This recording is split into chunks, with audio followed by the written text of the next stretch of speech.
नमस्ते। आज बात करूँगी नई पार्ट को लेकर, मतलब थर्ड पार्ट। पहले पार्ट में थे मांगलिक योगा और एक्स्ट्रा मैरिटल अफेयर या एक्स्ट्रा मैरिज, इस सब बारे में बताई थी। ठीक है, लव मैरिज, इस सब बारे में बताई थी। तो अब बताऊंगी अनमैरिड योगा, मतलब जिस इंसान का कभी भी शादी नहीं होगी, इस योगा के बारे में। ठीक है, तो इसमें बहुत सारे पॉइंट्स हैं। मैं यहाँ पे कुछ गिने चुने पॉइंट ही आप लोगों के साथ शेयर करूँगी। जो इम्पोर्टेंट है वो जो पॉइंट काफ़ी होते हैं। ठीक है, तो फर्स्ट पॉइंट है 7th लॉर्ड प्लैनेट अगर वीक होकर दुस्तान हाउस में बैठे, मीन्स दुस्तान हाउस मतलब 6, 8 एंड 12th हाउस में बैठे, और सैटर्न भी उसके साथ, मतलब सैटर्न भी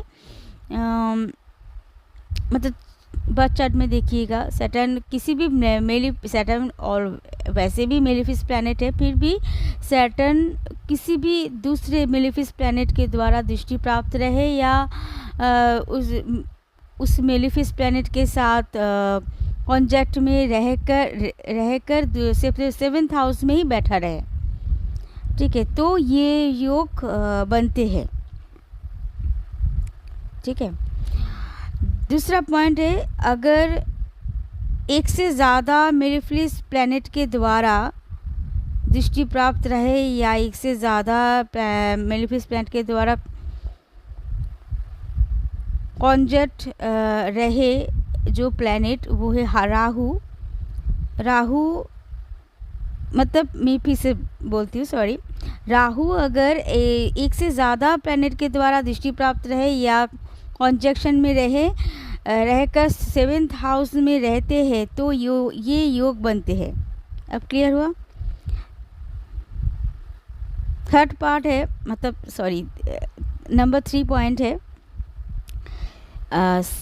7th हाउस में 7th लॉर्ड प्लैनेट, या मतलब 7th लॉर्ड प्लैनेट अगर ना बैठा हुआ हो 7th हाउस में, या उसकी दृष्टि ना हो, और उसके साथ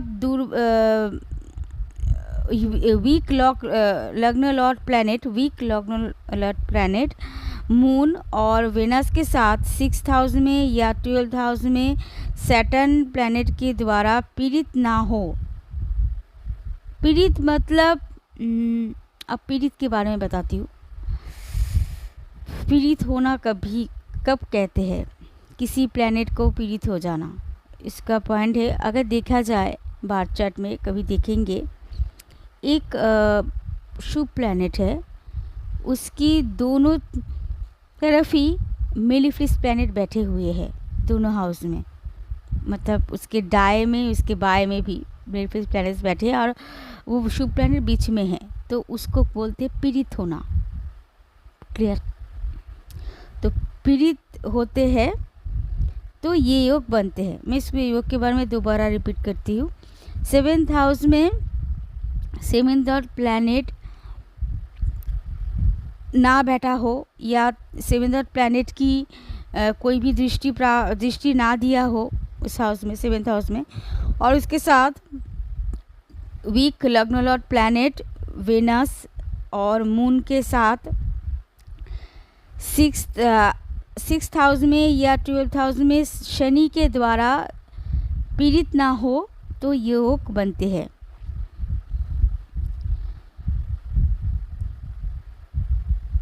वीक 4th पॉइंट है वीक वेनस मार्स के साथ 7th हाउस में अगर रहे, तो भी ये योग बनते हैं, अनमैरिड योगा।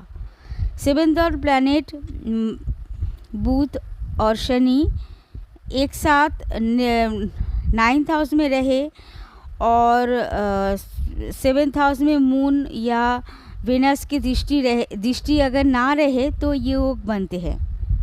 लास्ट पॉइंट है, ये पॉइंट काफ़ी मिलते हैं, काफ़ी चार्ट में देखा है ये पॉइंट होते हैं, तो उसी के बेसिक से पता चलता है कि ये अनमैरिड हो सकते हैं। ये काफ़ी इम्पोर्टेंट पॉइंट है, इसे लास्ट में बोल रही हूँ, ध्यान से सुनिएगा। अगर बार चार्ट में देखेंगे कि लग्न, मून और वेनस, ये 3 जो प्लैनेट है,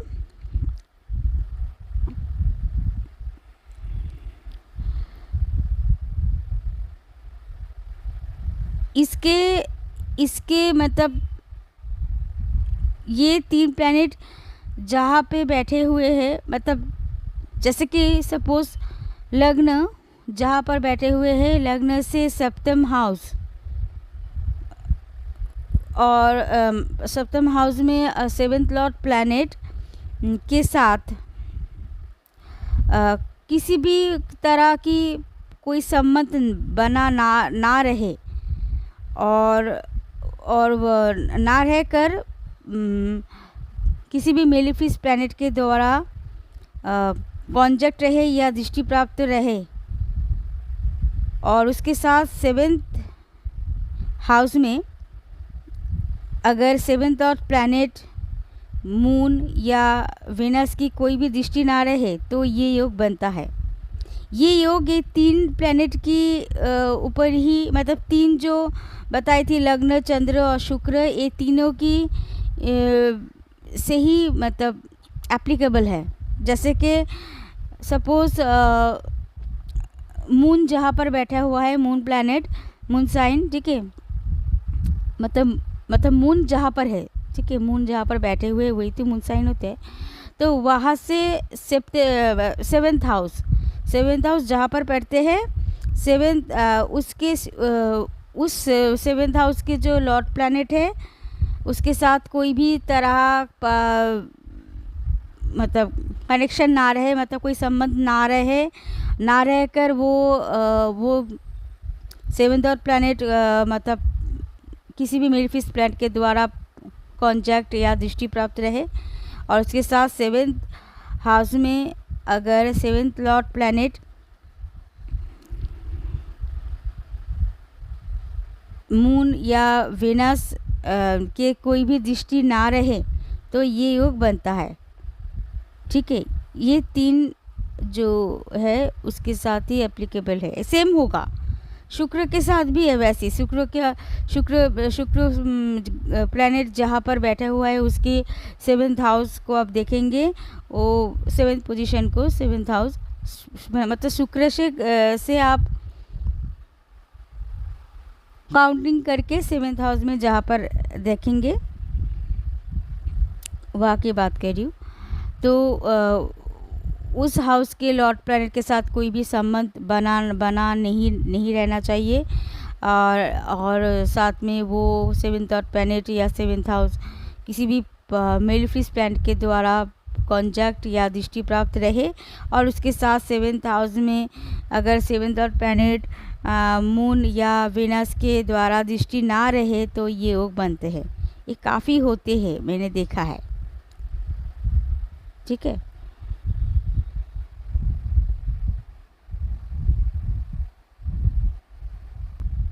अब आती हूँ, ये है मेल चार्ट के लिए कि उसका वाइफ का डेथ मेल चार्ट में कैसे दिखेंगे। फर्स्ट पॉइंट है 7th लॉर्ड, अगर 7th लॉर्ड प्लैनेट डेबिलिएट हो जाते हैं या कॉम्बस्ट हो जाते हैं या एनिमीज हाउस में रहते हैं, या फिर किसी भी मेलिफिस प्लैनेट के द्वारा दृष्टि प्राप्त रहते हैं, और उसके साथ 7th भाव अगर मतलब 7th भाव मतलब 7th हाउस अगर किसी भी मेलिफिस प्लैनेट के द्वारा दृष्टि प्राप्त रहे या किसी भी मेलिफिस प्लैनेट के साथ कॉन्जैक्ट रहे या पीड़ित हो जाए, तो मेल के चार्ट में तो उसका वाइफ का डेथ हो जाते हैं।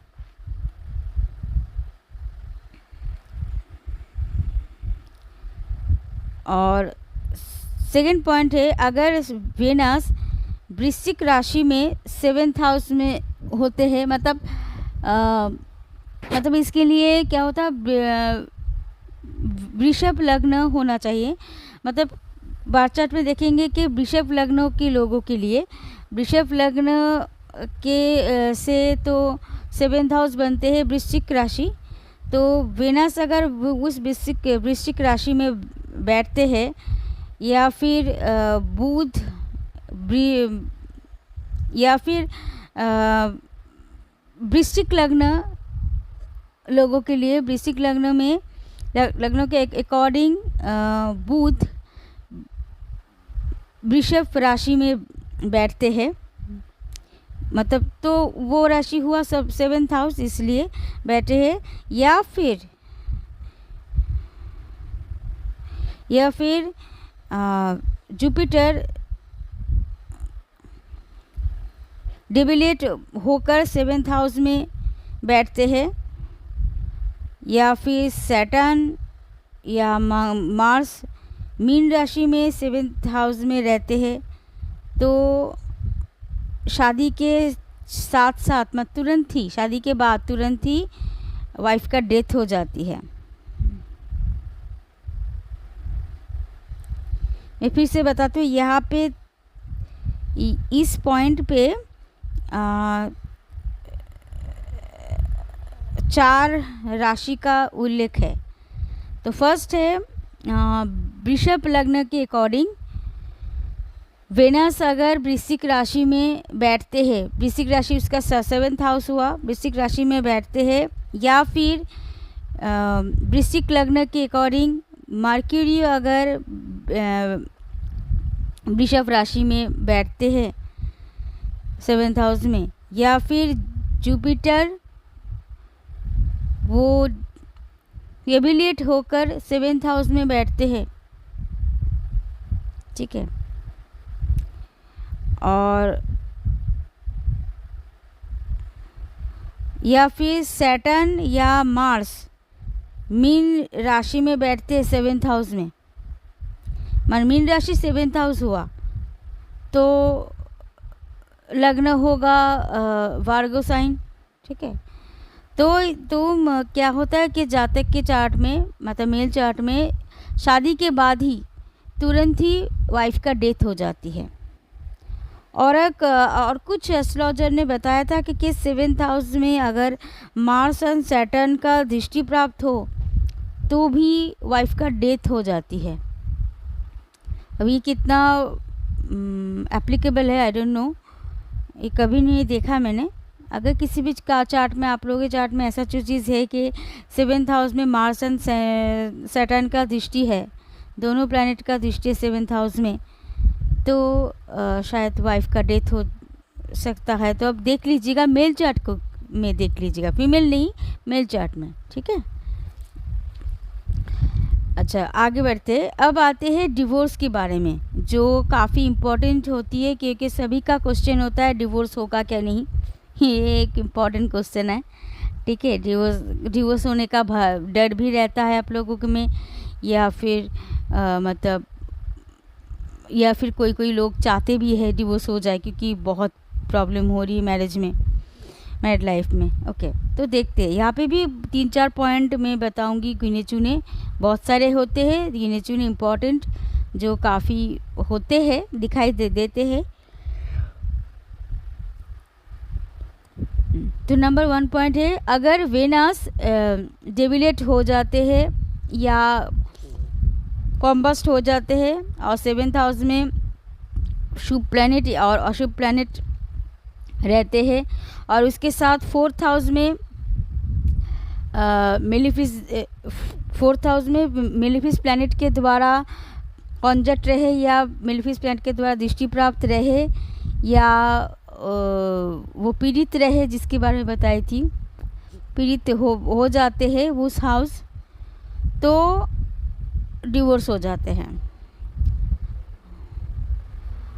और अगर 7th हाउस में, सेकंड पॉइंट है, अगर 7th हाउस और 4th हाउस में किसी भी मेलिफिस प्लैनेट के द्वारा कॉन्जक्ट या दृष्टि प्राप्त रहे, और वो जो 7th लॉर्ड प्लैनेट और 4th लॉर्ड प्लैनेट की प्लैनेट अगर बलहीन हो जाते, मतलब वीक हो जाते, एकदम हीन बली बोलते हैं, एकदम बल ना रहे, ठीक है, कोई भी स्ट्रॉन्ग ना रहे वो प्लैनेट, और उसके साथ मेल या फीमेल चार्ट में मांगलिक योग रहे, तो डिवोर्स हो जाते हैं। अगर वेनस और मार्स एक दूसरे के 7th हाउस में रहे, मतलब वेनस सपोर्ट जिस हाउस में बैठा हुआ है उस हाउस को काउंटिंग करके 7th पोजीशन में अगर मार्स बैठा रहे, ये हुआ ना एक दूसरे का 7th हाउस, तो रहे, और 7th लॉर्ड प्लैनेट दुस्थान मतलब 6, 8 एंड या 12th हाउस में रहते हैं, और उसके साथ 7th लॉर्ड प्लैनेट और 4th लॉर्ड प्लैनेट अगर मेलिफिस प्लैनेट के द्वारा कॉन्जक्ट या दृष्टि प्राप्त रहे या पीड़ित रहे तो डिवोर्स हो जाते हैं।